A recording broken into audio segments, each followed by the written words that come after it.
Pathfinder. Making contact at .003. Unknown horizon.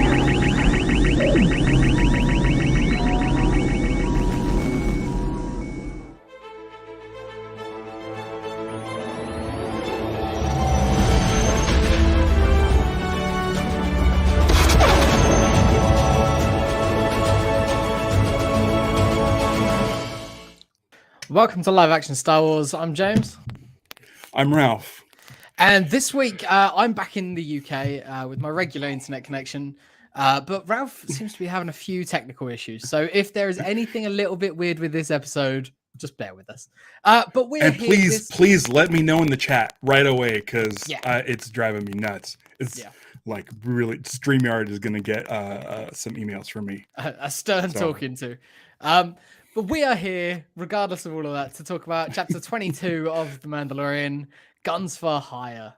We're also Guns for Hire if anyone wants to pay us. Looking at you, StreamYard. Sure. I'll kill all kinds of battle droids. I'll just go around kicking things if you want. Like, I don't mind. This episode, huh? What an episode. I think that the prevalent word that I've seen people throwing around is just wild. And I don't think there is a better word to describe it. It is. If you might love it, you might hate it. I think that there will be people that have both feelings about this episode. But it was a ride. It was a weird episode. Here's the thing for me. I have no idea like how you the feel last about this episode. Like the last 3 weeks, I've said this is my favorite episode of The Mandalorian.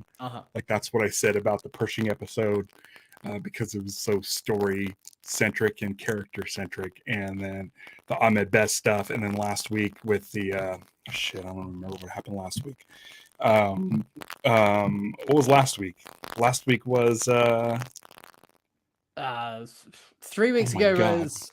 3 weeks ago was Pershing. 2 those. weeks ago was the flying guys. Last week was and Eddie. Ahmed Best. Last week was Eddie, and I was in Spain. What happened? My brain is toast right now. It's been a busy week. Pirates. That's right. Yeah. Thank you, Mike. The Pirates. It was Pirates. Jesus Christ. Great episode. Fuck. Okay. So yes, this week. Here's the thing. I love when Star Wars gets weird. And this episode had like the most weird stuff in it. I just to cut you off real beginning... quick. There is quite a bit of fuzz coming through your mic, Ralph. I don't know if that's coming through for anyone else. I'm so mad. Yeah. I'm so mad right now. I know that you would be. That's why. Yeah. I'm gonna bail out. So you're gonna have to figure out you're gonna have to wait to hear what I think. Vamp for a second. I'm gonna go back into Chrome, and I'm really curious to see what happens when I go to Chrome. Try, I don't know, try doing the unplug and plug this in with this. This is these guys. Yeah, these guys. All right. While Ralph does that, I'm gonna say hi to a few people. Let me know what you think. Mike, Mike just helped us out with the Pirates. Mike is here. Weird, wild episode. Silver's here, watched it nice and early. That's great. Taylor, I mean, we're gonna get into it, but yeah, what a weird episode. Sarah is here. Morning, Sarah. Lucha Johnny. He's just finished watching this week. Oh, you sound great now, Ralph. Okay. I did not go to Chrome. Okay. Sounds good. Everything sounds good. So yeah, we're here. Lucha Johnny's here. Stevie's here. Tristan's here. I ripped my beard out, getting so.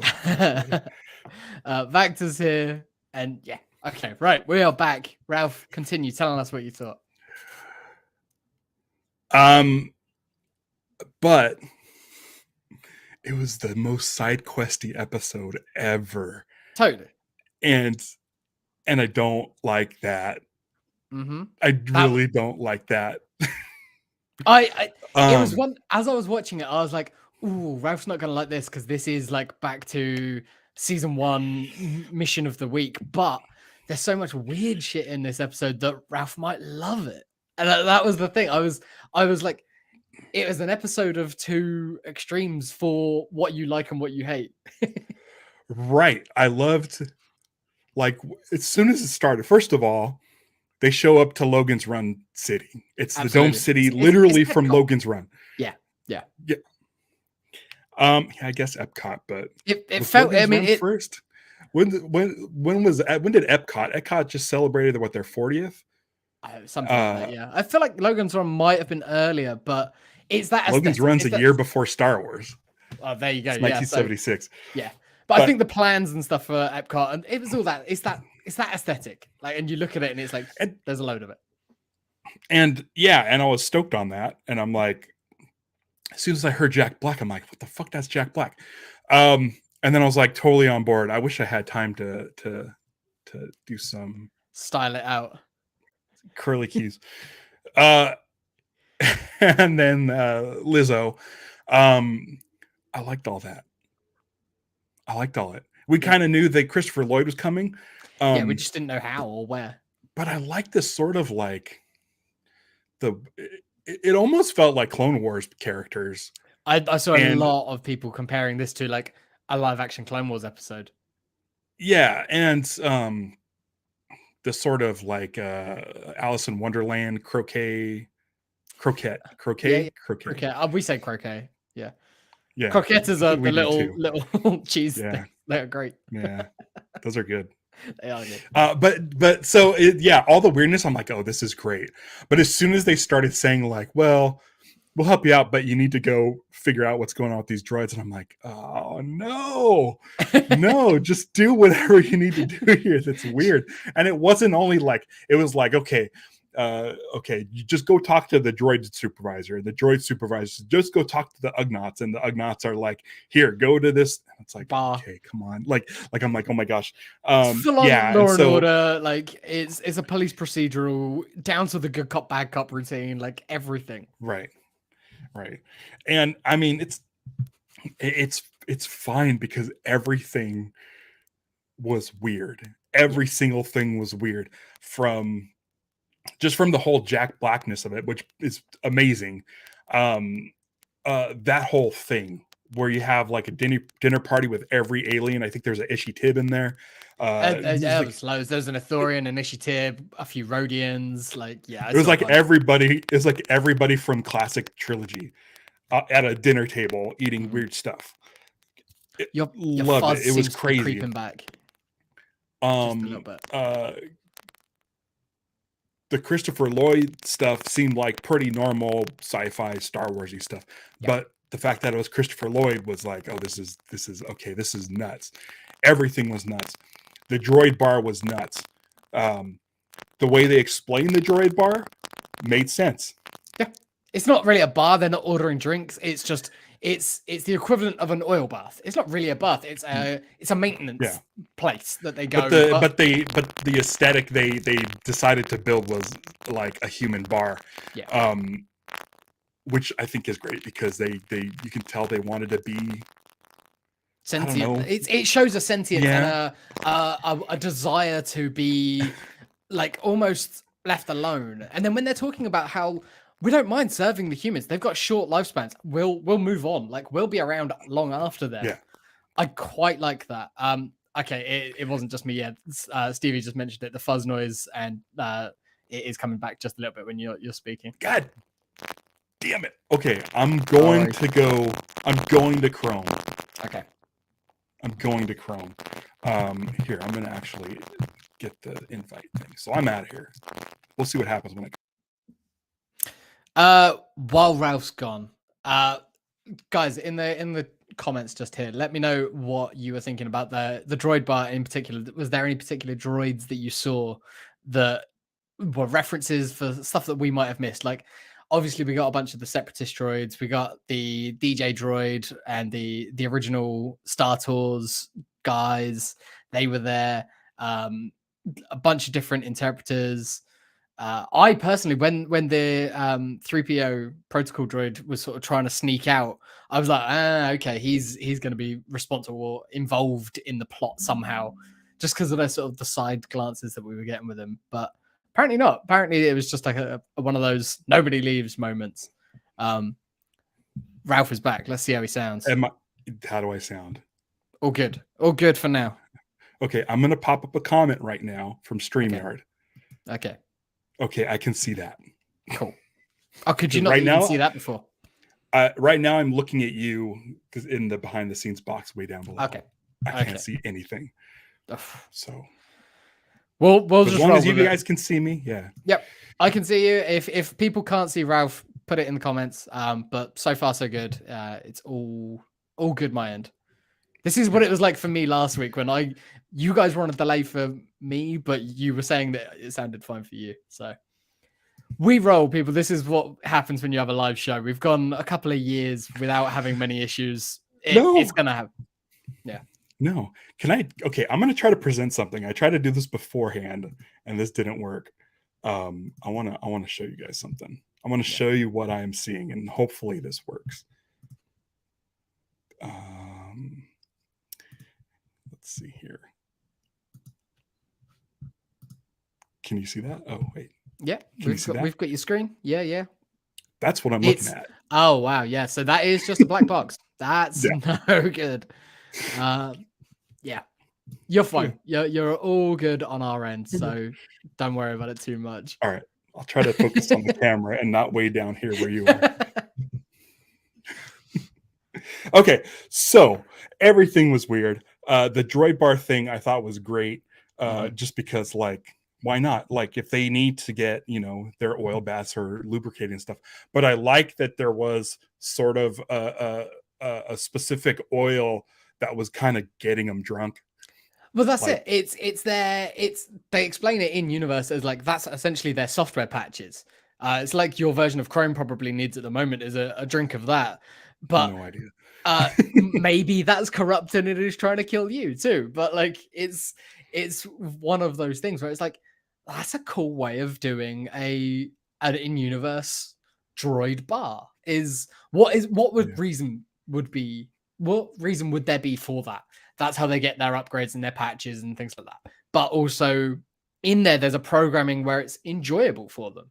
I like that. Like back in Star Wars, 3PO says this oil bath is going to feel so good. Like they might not have pain receptors or feelings and things like that, apart from the gonk droid at Jabba's palace, who seemingly does.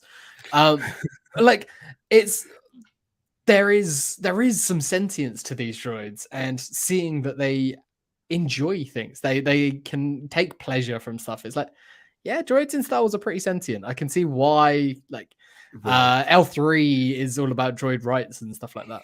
Yeah, and she sways the droids in on Kessel. Yeah, exactly. Yeah, and then didn't we have a droid last week or the week before that?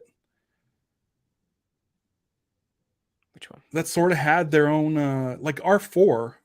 Oh yeah, it was. I mean, he was like doing his own thing. R5D4. Yeah, he was a spy. He was a rebellion spy. Like he was. Yeah. It feels like he's got sort of his own sort of agenda too. So, yeah, I like that. I like that playing off of this. I know Pete over at Star Wars Minutes always talks about stuff like that, like droids, feeling bad for droids. Yeah. And I don't, with the gonk droid in Jabba's palace, I just assume they have sensors on their feet so that they know if they're stepping on stuff. Like a Roomba has sensors, and those sensors are probably tied to the mainframe, and so it's not exactly pain. It's a similar sort of thing. It sounds like screams to us because we're people and we know what screams and torture is like. But to them, it's probably just it's connected to the speaker box. Yeah, and the speaker box is just malfunctioning. It's like it's as you said, it's like a Roomba. So a Roomba coming to the top of a staircase, it was probably like in its internal thing. It's just going, nope, that's the wrong way. No. Whereas we're hearing that with a vocalizer coming out of a droid, and it's like it's screams. It's no. It's just sort of being forced to do that. So yeah. It's cool. It makes a lot of sense. Tristan says here's droid pleasure and L3/Lando brings strange mental images. I mean, Donald Glover just said that he wants to come back and play Lando if the story is right. I feel like that would be something weird and wonderful that he'd be game for. Yeah, it would be I wouldn't want to move back in the timeline. I don't need, but I mean, like L3 says, it works. Yeah, it works. Yeah. We don't need to know the details. It works. I'm sure we could figure it out. Exactly. Sure. We're not here to kink shame. Yeah. Yeah, fictitious Yeah. people and robots. Yeah. Love is love, people. Do what you want to do with whoever you want to do it with. Right. Or whatever. Exactly. Yeah, this concept, at first I was like, are they just drunk? This is very strange. And then you realize that it's nanites, and we get a scene where lasers shooting from the ceiling. Like there's a droid also straight out of Logan's Run. Yeah, I've been thinking too much about droid feet. Is there a wiki feet on Wikipedia?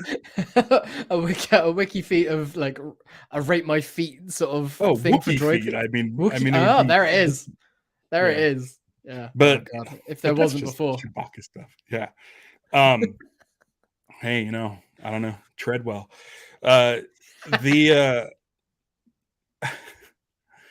Yeah, the laser shooting out of the droid was also out of Logan's Run. I tweeted this morning where I was just like, man, a lot of this reminded me of Logan's Run, which makes me happy because I love Logan's Run. Yeah. I love it's a bit before my time for it to have a real impact, but I've definitely seen it as a kid growing up and stuff. But yeah. It's actually before my time. It came out a year before I was born. Wow. Yeah. And it's crazy. I always thought it was crazy that Logan's Run came out like, I think it's almost a little bit less than a year before Star Wars came out. And if you look at the two movies, they couldn't be any more different. And it totally makes sense why Star Wars was such a phenomenon, because you look at Logan's Run, they're wearing like these tunics that are all pastel colors, and they look like the future is a shopping mall. Yeah. And then you have Star Wars where it's like, oh wow, like science fiction could look like gritty and like a realistic thing that's lived in. It's not just the gritty and grimy stuff in Logan's Run looked like it was at like a power plant with like staircases and pipes, and it's like, oh, that's supposed to be futuristic. Maybe we'll put some blinking lights. But yeah, Star Wars, the way it was designed and stuff was great. And in this episode, like there's a lot of design stuff going on. The city streets had that sort of Blade Runner hazy look to it, but it didn't look like Coruscant. No. I saw a lot of watch it again to figure it out. Like, what did they do differently? It felt like maybe a lighting thing. Like it wasn't those under levels of Coruscant, or those at least lower levels that we saw in, say, episode 2, or throughout the Clone Wars. We saw a bunch of them. Like I feel like it was a lighting thing. We've seen lots of neon. It didn't even feel like whatever the planet was in Obi-Wan, that second episode of Obi-Wan. Yeah, or anytime I didn't remember last week's episode. I didn't remember Obi-Wan planet. But it had that same thing where it's built up, it's city-esque, but it did feel different, and it did feel kind of like I thought of that chase in Blade Runner as well. They're sort of running through the glass and stuff like that. I think that's an intended visual reference to that. It's funny that like Blade Runner, which was not a successful movie in 1982, captured like the imaginations of like a bunch of filmmakers. Like it's tough. Like, how do you create something new? Like even George, when he did Coruscant, like the Ralph McQuarrie drawings don't look like Blade Runner. No. But when it came to doing a city, it's like, well, what do cities have? Are like, light up billboards and neon and like all this stuff, and it's just like it just looks like Blade Runner now. Like you can't. Yeah. I don't know if there's anything before Blade Runner that felt like Blade Runner, it's that overpopulation, like the oppressive nature of the tall buildings and everything. It is what being in a big major city like a New York or downtown LA or something like that. Like it's that, but what would that look like in a futuristic setting? It's just continued. It's always the way now. That's how they do it. Like Ridley Scott and like Sid Mead and all the guys who worked on that, really, they created something that's just, it's nuts. It's nuts that we're still seeing that. Like I guess if you look at like Japan sort of became that way. Yeah. But then you've got things like on the other side, when you mentioned Japan and stuff, like around that same time, you were getting things like Akira, which were doing big futuristic cities where it's a similar sort of thing, where it's like it just became, I guess it was a product of the time where it's like that is what that will look like, and we still to this day, like everything new that is doing that. It's great. It's been 40. Design. It's been 41 years since Blade Runner came out, and that's the wild still thing. Like what we expect. Yeah. Whereas other sci-fi stuff has gone from like the Jetsons to what we think of as like future sci-fi now, where it's a little bit more dystopian because we've seen how much we've screwed up the planet. It's like, no, it's not all going to be bright and shiny and clean. It's going to probably look like shit. But also the big cities are going to be more, I mean, hell, the difference between Judge Dredd in 95 and Dredd in 2012 or whatever it was, there it is. Like, it's right there. It's like in what, the 20 years, the how future has changed. Instead of it being kind of got a bit of shine to it, it's this place looks like shit, but it's still that oppressive big nature to it.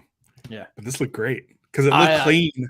It looked clean, but it also looked, but the cleanness worked so well for this episode, and for the fact that this is a society where people do nothing. This is like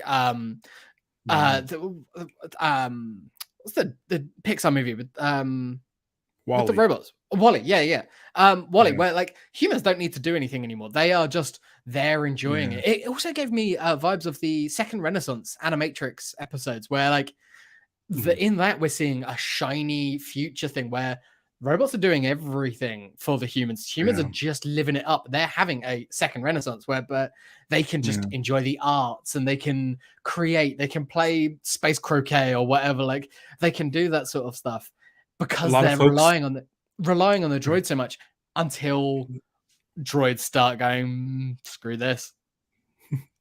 Well, it was mostly Christopher Lloyd. It seemed like or Christopher Lloyd. But I kind of appreciate, I mean, I don't know if I appreciate it or not, if they're saying what they're saying or what they're trying to convey is sort of bigger statured people, like weight wise a little, like there's at least a decadence to them, sort of. I'm hoping they're not just like, oh, these are lazy people, but I mean also they're not doing anything. But like Jack Black and Lizzo and the droid scientist were all overweight, and I'm hoping it's not something where it's just like it's kind of like, I don't know, a little on the nose. I hadn't even thought of it like that, but yeah, you're right. There is a lot of people like that where it's like, it could be it could be their way of sort of saying like, hey, look, these people don't need to be doing anything, so they are just chilling and like indulging. But I mean, I want to say that like Lizzo and Jack Black, when they showed up, because you can hear Jack Black, and I'm like, that's Jack Black. It's Jack Black. You can't miss it. Just like, and so seeing them together, I'm like, okay, this is really bizarre. And I was just like, I really, really, really liked it. And I'm sure people are going to have issues with it. Just because it's like, growing up, I only knew Star Wars actors as their characters. I didn't know who Harrison Ford was until after I'd grown up, and I knew Han Solo. I didn't know who Alec Guinness was. I'm sure everybody knew who he was, but I mean, I was generations and kids who are watching Star Wars first are gonna know Star Wars first. Same with like Lando. Like Billy D was already an established actor, and so by the time it got around to doing like the prequels and stuff, like it was weird seeing Sam Jackson. Because I knew Sam Jackson's but since then I've been trying to get used to that kind of stuff, and not like Tobias Beckett, Woody Harrelson's the kind of, it's so weird. Donald Glover, it pulls you out a little bit from like when you're watching a Star Wars and then this person shows up. At least with like Solo, I had the trailers to be like, okay, I'll get used to, I know that, Woody Harrelson and Donald Glover are in this as Tobias and Lando. So I have some time. So when I watch the movie, I'm like, okay, that's Lando. Surprised with these shows, as soon as I hear Jack Black, I'm like, oh, Jack Black's in this television show. So completely like I'm following this story. I'm following the story. Wait, what? And then okay, I can get back into it. But there's always that moment when they do these surprise cameos. It takes me out for like a good, I don't know, like 30 seconds, maybe a minute. I had it in season 2 of Mando, like, and she pops up again here, and I was like, that's Sasha Banks, or now Mercedes Moné. I was like, that's IWGP Women's Champion Mercedes Moné. Like, I was just like, yeah, okay. And then here she is again.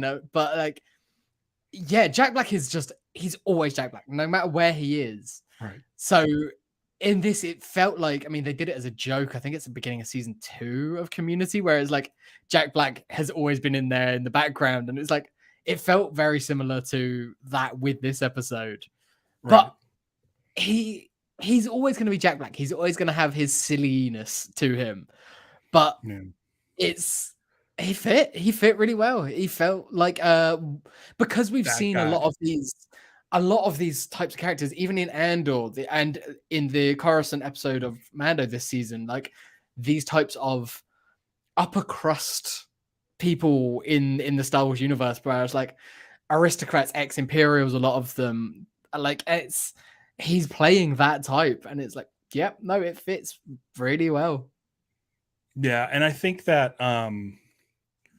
casting Jack Black gives you a lot of information right away, because we all know who he is, and so when we see him as this like dignitary, we automatically know he's probably not the brightest. He's probably not like, most serious. He's not refined. So just seeing him, you already have a sense of what this character is, and he played into it, and I like that. Because if it was like some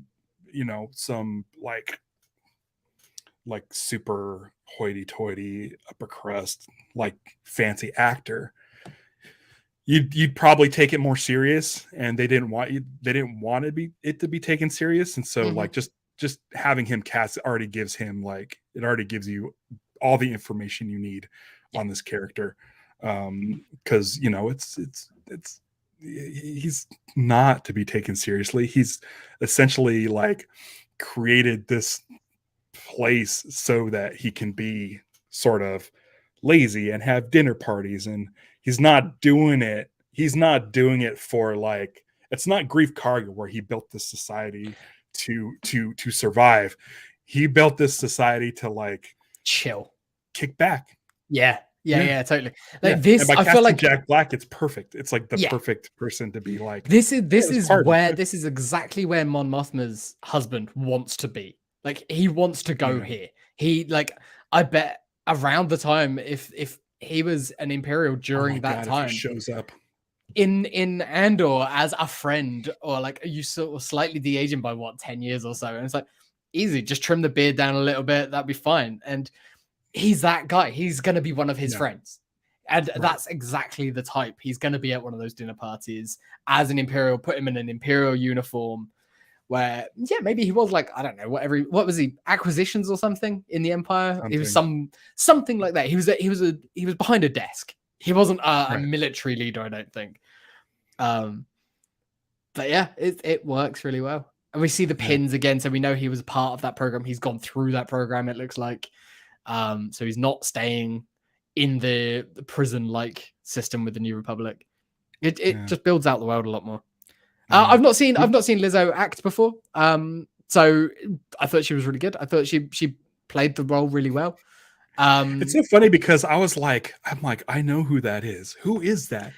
Stevie was like, it's Lizzo. I'm like, oh shit, no, duh. Like I knew that. I didn't. I'm like, the first thought was, who is this actress? She looks familiar. And as soon as I got hung up on this actress, I was like, what else was she in? Oh, she's not an actress. She's a the big headdress that we saw and the costuming of it all reminded me a lot of whatever the dwarf was in Rings of Power.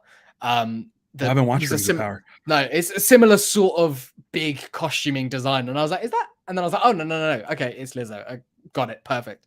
I liked her sort of floating jellyfish thing behind her. Yeah, it was, I think it was a hologram, because like she turns at one point and it sort of moves through. No, I think it moves through where Bo-Katan is, and it's like that's cool. That's perfect. You don't need to acknowledge it. Like it's like the better way of doing Jabba's tale with Han walking over it. It's like the thing I like about this also is we know Din's story, we know Bo's story, and the Mandalorians don't have a home, or Mandalorians don't have a home, and they're kind of lost in the world. And to see them in this really plush, refined sort of society, it was such a fish out of water situation.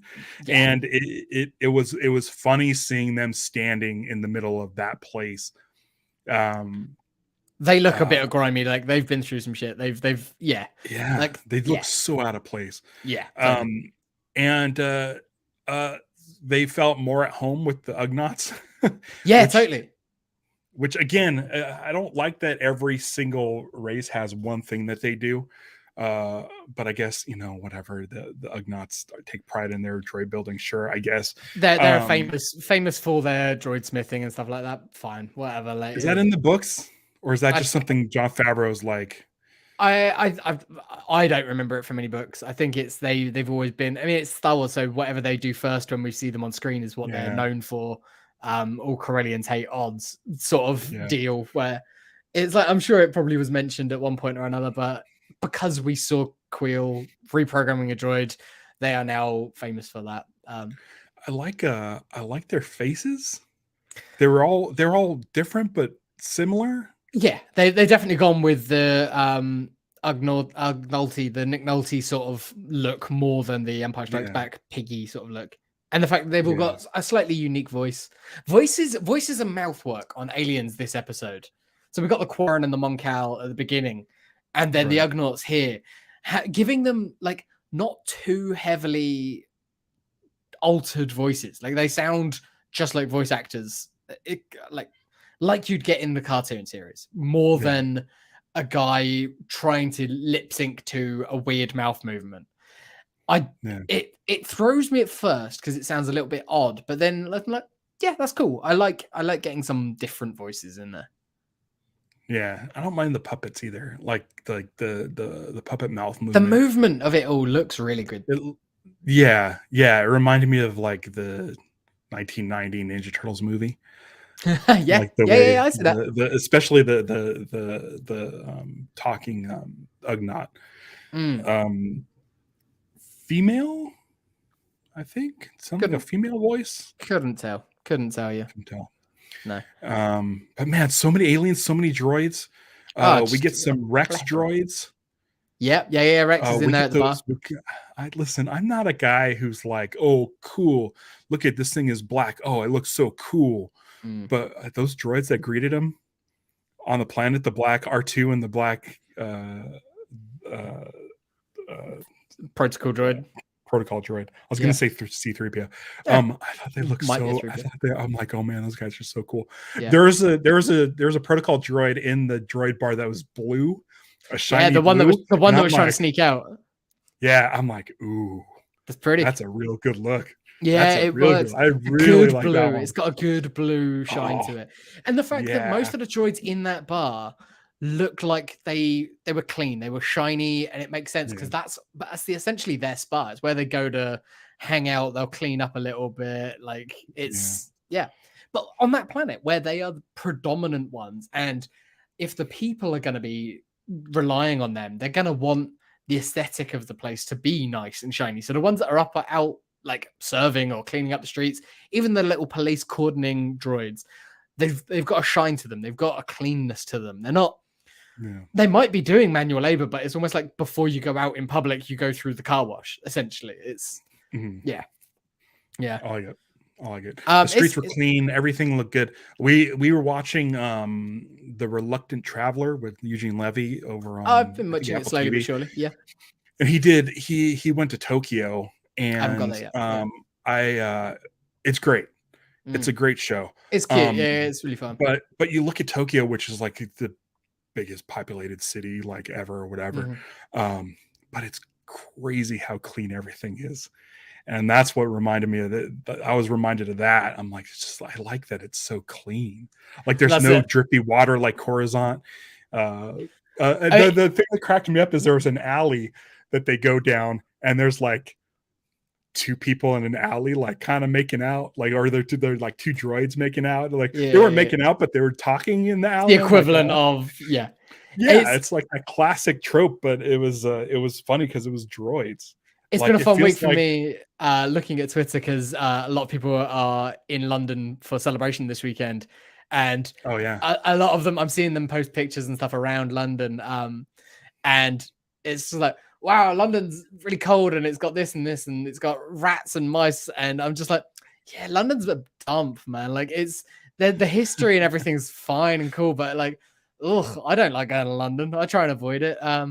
Yeah, it makes me laugh. It is always funny.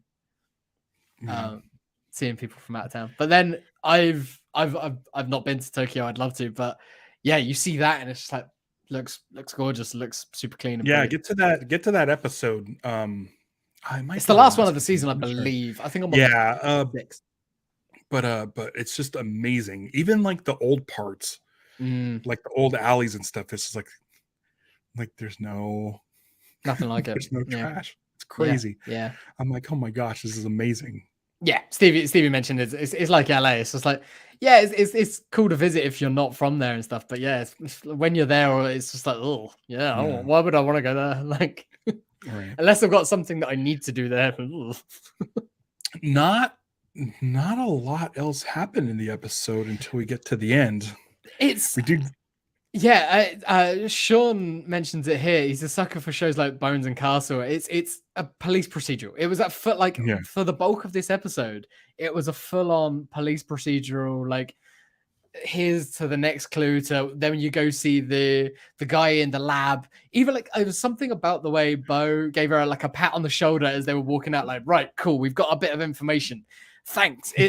It's the sort of thing that, like, it's Hawaii Five-0. It's that thing where you go to that guy that you know who's going to be the one person who can fill you in or help you out to get to the next bit. And I feel like it'd be fine, but it's a little late in the season, I think, for this. There's a lot still to do. And we have 2 episodes left. Yeah, two left. So I can see why people would be frustrated by it, but yeah, doing it once every now and then, it's like, it's a fun, because we see it. It's such a trope of TV. We see that type of show all the time, but it's fun to see it in a Star Warsy way. Like, there's a bunch of episodes of Clone Wars that do it now and then, but to see it like this, I really enjoyed it. Like, once you know that that's what they're doing, it's like, I'm in for the ride. And the reveal is a very real, like, Scooby-Doo ending of like, I was just gonna say that. It's the Scooby-Doo. Like, it's the guy who they go and get the clue from earlier on. It's like, the big reveal is he's the bad guy. He's behind it all in the first place. Yeah, I love the fact that they mentioned the Techno Union, and then I'm Dooku. like, oh, sweet. And then he mentions Dooku, and then the Separatists, and I'm like, oh, this is great. Nearly name drops Anakin by name, like it's like cut down by the Jedi and stuff like that. Yeah, it's it's good. It's a way of bringing all the eras together in a nice sort of organic way. Yeah. I hope he returns. I wouldn't mind seeing Wat Tambor or something, because he just got sent to some planet to finish to live out his sentence. The name, he was Commissioner Hellgate, and that's like, it feels like he was Doctor Doom, wasn't he, in Who Framed Roger Rabbit? So it's like, it's like it's a similar sort of name. It's like, I love it. Yeah. But seeing Christopher Lloyd now here, he's got to be in his 80s, right? Like, he's getting Probably. up there. But he gave me such a look. I know you've only watched through Clone Wars once, but Clone 99, who was like the old one, who was a bit like, he was one of the early like defect ones. Okay. But he was helping out the rookies on Camino. I think he died defending some guys. And then Clone Force 99, Bad Batch, were named in his honor and stuff like that. He looks like that. Like, hunch him over, give him a hunchback, and that's what Christopher Lloyd looks like now. And it's like, that's great. It's like, if he wasn't playing this guy, that would be a great role for him. Like, yeah, all right, he's not got any Samoan in him at all, but he still looks like he could play a clone. Like, that's fine. Yeah. Mike says he hoped he comes back in Mando armor. Well, that was like before the season. That was a lot of people's speculation was that he was playing like some elder Mando. Like I was like, I don't know if I want that, but this role is perfect for him. It's great. Right. Yeah. He was literally a Scooby-Doo villain. They're always old, Totally. crotchety Always an men. old white guy. Like, yeah, totally. Do you want to get into the Mando stuff from the ending? Before we get there, like when they're sentencing him, they get given the keys to the city, which I thought was cute, and the fact that it was just a giant key. Cool, super like cheesy, but great. And then Grogu is now Sir Grogu. Like he's full on knighted. Like weird but cool because he's helping her cheat at croquet. It's like it's totally these people are like children who think this is how royals should act by giving away keys to the city and knighting people. Like it makes no sense. She likes him because he used I don't even know if she knew he was using the Force to guide her pill bug. Like straight out of Alice in Wonderland. Absolutely. Like using the living creature as the ball and the thing. But they felt like children playing make-believe. Like it was like that's what I liked was it was so weird. And they were like the perfect people cast to play that kind of role. Because you're not going to take it seriously. If Jack Black's in that role, it's hard to take him seriously. This isn't enemy of the state Jack Black anymore. Like that guy doesn't exist. In our minds, Jack Black is always going to be silly. Right. Yeah. And that's what I was saying. It's great to put him there. Yeah. It automatically gives you like exactly what you need that character to be without having to go through a whole episode backstory thing. Like you immediately are like, I know who this is. I understand who this is. Last 10 minutes of the episode though, we do get some like plot moving forward stuff. And I feel like this is a shorthand way of doing it. Instead of doing 2 episodes where she's going around picking up different sects of Mandalorians, like instead we get this one with some that we recognize and have seen before and know we used to be her followers. Yeah. It can be a shorthand for maybe if they get back there and they've got hundreds with them, then it's like, yeah, cool. They got those. And in doing so, they essentially get this with a bunch. Yeah. You don't need to see it with every different group that they pick up. They've also got the fight. Cool. Yeah. Cool little challenge. We've seen challenges with the training stuff. So there's precedence for that being a thing in the Mandalorian culture. Like, like using the grapple hook, the flamethrower, the shield, restarts, the rockets. They're using all of the stuff that we've seen. Yeah. Using the rockets to like get out of the way. I love that it goes up on the wing of the ship.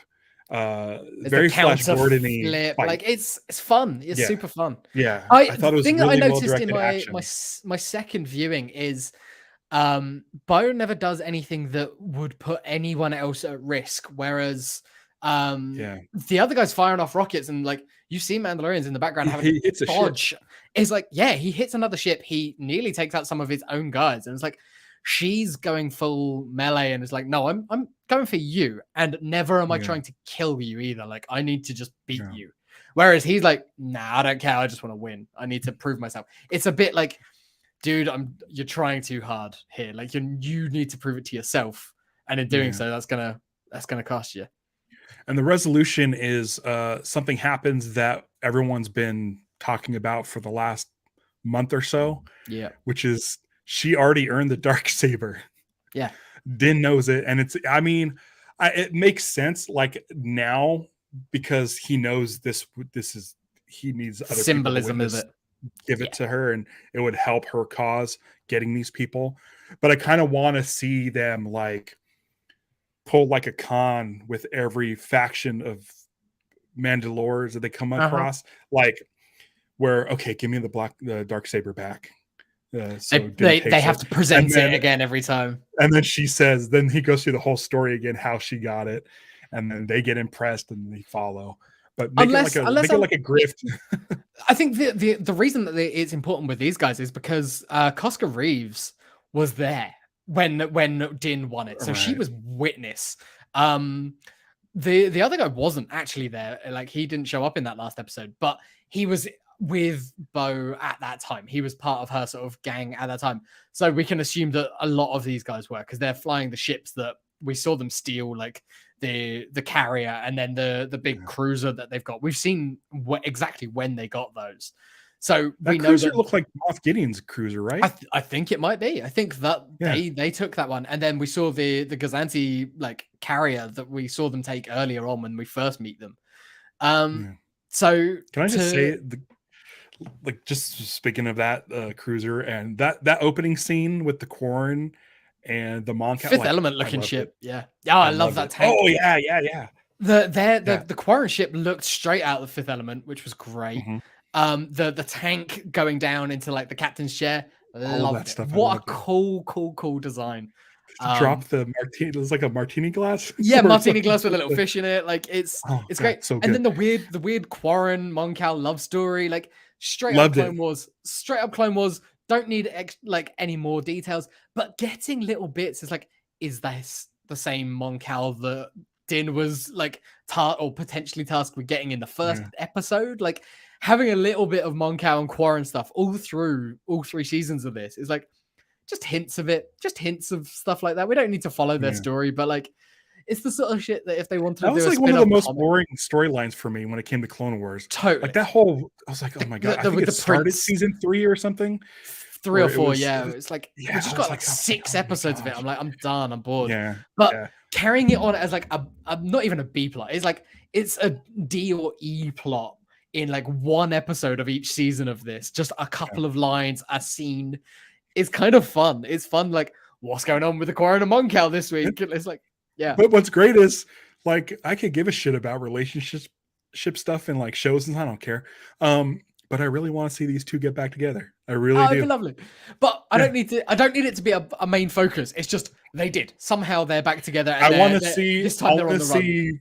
I want to see Bo-Katan and the Armorer fighting, and they crash through a church, and in the background, those two are getting married, and then they kind of roll out, and it ruins their wedding. It ruins their day, or it goes through their fish cake, like their wedding cake, and it's like someone lands on it. It's like full on like a wedding ceremony at a pro wrestling show, like where someone's going into the cake. Like great. But yeah, like we get the challenge. It's like Time Bandits. Shelley Duvall and Michael Palin. They're 2 characters that show up throughout time as lovers, and Michael Palin, they don't flat out say it, but he's got some sort of erectile dysfunction or something. And it's a kids movie, so they don't flat out say it, but they hint at it, and they're just like pop up throughout time as this sort of this couple reincarnated or something. But they can't just set it up and say we'll see each other again and not pay it off. I mean, if we have to wait till season 4 with Bryce Dallas Howard's episode, I'm fine. But absolutely fine with that. Like, but I really like them. I really like them. It's a very fun, cute, like very minor plot thing, but it's a good way of introducing these guys, this group of Mandalorians, and sort of showing that they're loyal to their paycheck at this point, whereas we know that in the past they've been loyal to Mandalorians. So, but they're getting back there. It's like having Din present it to her in front of these guys is going to be more important, because other sects that they might come across, they don't know who has the Darksaber at any one time. They might not have heard. So seeing her with it, it's like, cool. Last we heard that she might have lost it to Gideon. Now she's got it back. Presumably she's got it from Gideon. So like, there's a chain of command, but she's got it back. And we've already seen that she's so much better with it than Din anyway. So it's all good. So they're building this army. And they're going to go take back Mandalore just from like monsters from who? And stuff? Oh, that's what I'm not. Yeah, that's what I understand. Like it's time to retake Mandalore. It's like, all right, just but we do have, there is somebody going after Mandalorians, because we saw the TIE bombers take out Bo's castle.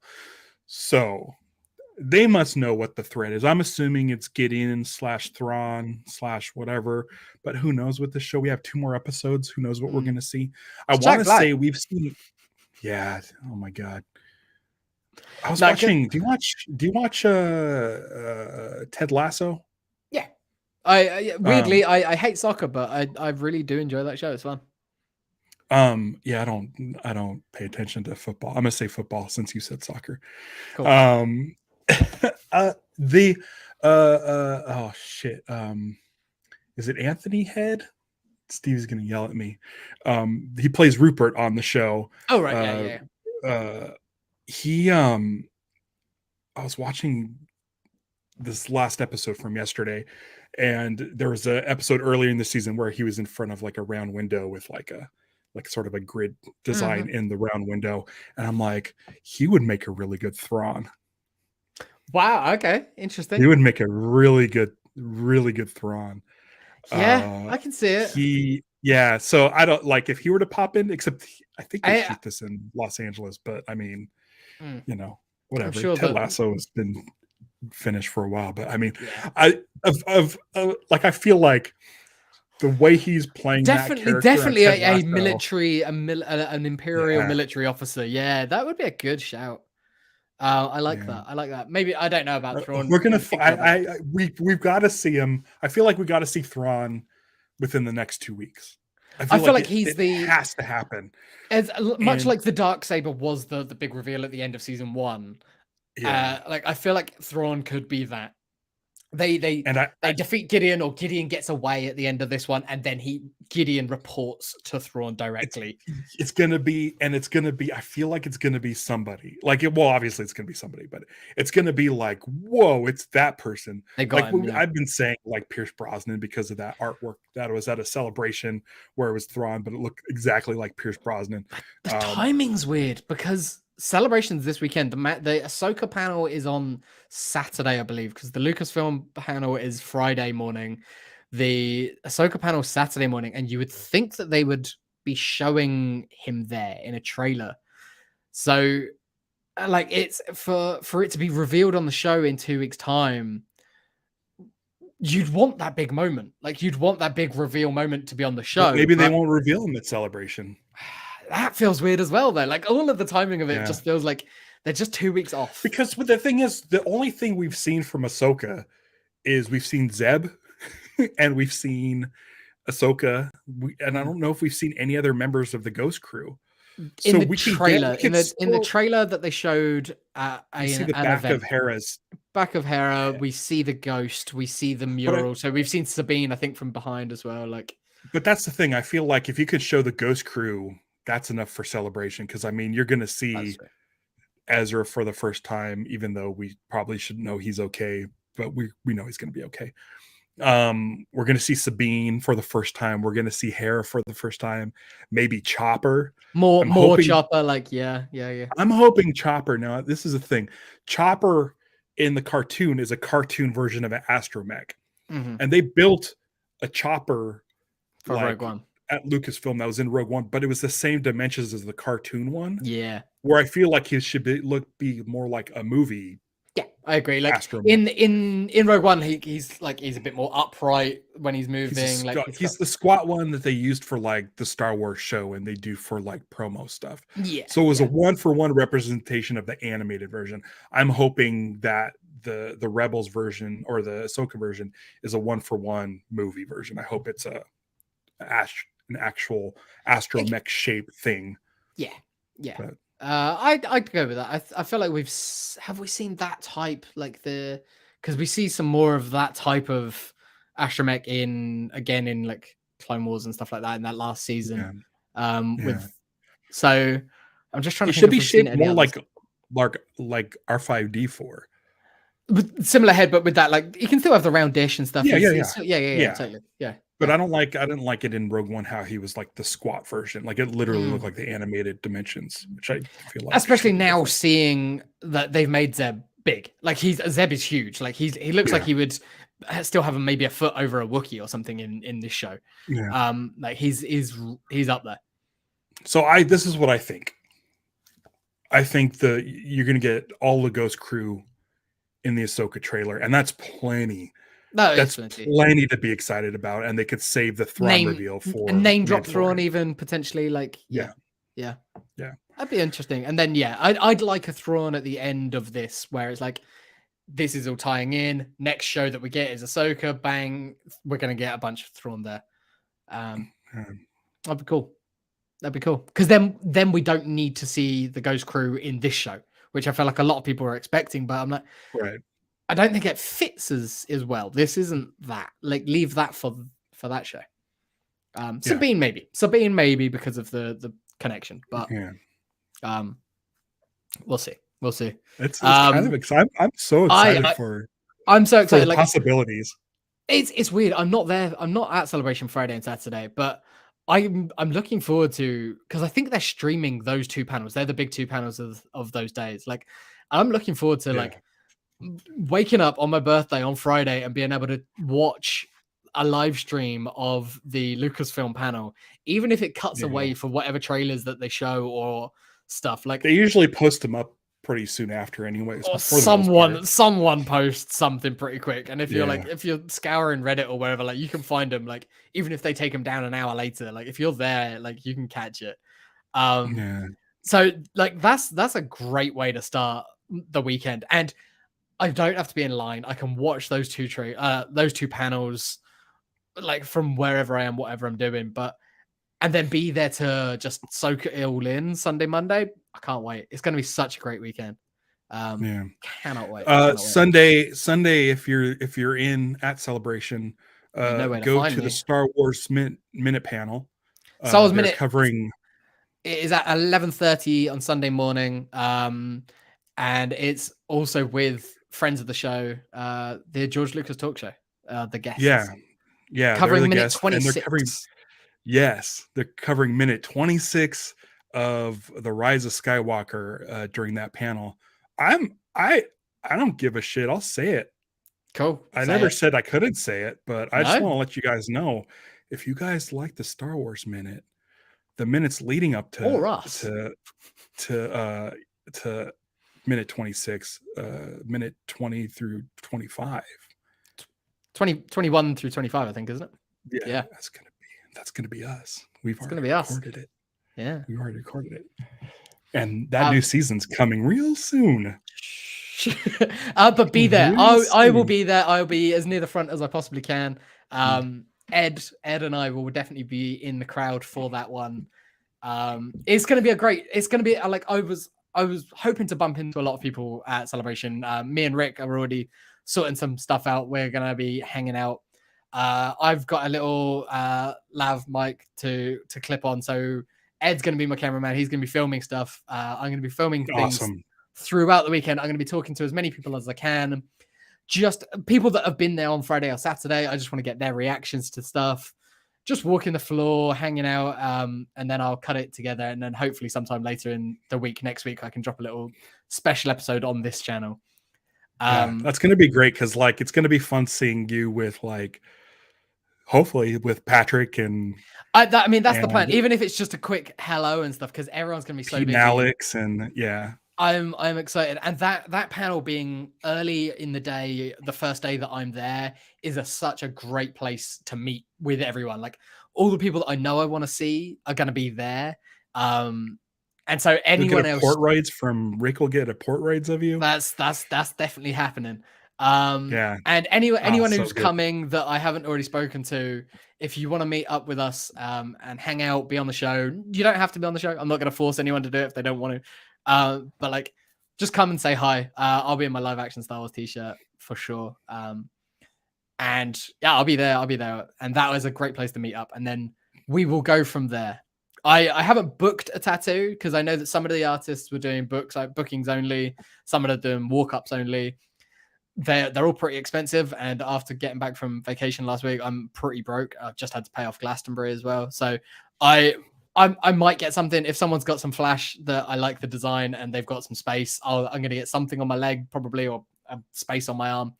But I'm not going to like wait all day to try and get something. I want to enjoy myself, so we will see. But I'm really enjoying not having like set firm plans other than Star Wars Minute at that time. Like, I'm just going to go with the flow and enjoy the weekend. And if anyone wants to go out for a drink on Sunday night, that's what I'll be doing. So come celebrate my birthday with me. Yeah, go buy him a drink. Yeah, go buy James a drink. And listen, hey, I don't know how your Saturday is going to go, or your Friday's going to. I mean, Friday's your birthday, so you might be busy, but if they do drop a Ahsoka trailer, I mean, I We don't can know if jump we wanna on. jump on here live. We haven't We done can that jump in a on. while. I think we're going out for some Thai food on Friday night, but because I've got this and we've just got back from vacation, it's going to be a pretty chill day, I think. Like, so yeah, as long as I'm not out on a paddleboard somewhere, like, yeah, if they drop something, like, we'll be on it, and there might be like emergency podcasts dropped on Friday and or Saturday, depending on what's going on. But yeah, stay tuned and follow us on Twitter and everything. You'll find us there. Yeah. We've been going long, and I've just looked at the time. I'm meant to be at work now, so I was going to ask if you needed to go to work. yeah, I do. So thanks to everybody in the chat. Follow us at Live Action SW everywhere. We'll let James go to work, and we'll see you soon. We'll probably see you sooner than later if there's a good trailer drop. Definitely, and I hope to see everyone on this weekend. Yeah. And next week we got Adam Fraser joining us again, so we'll talk about everything. Yes. If we're going to talk about all the celebration stuff there. Don't give in to hate. Celebrate the love. Punch it.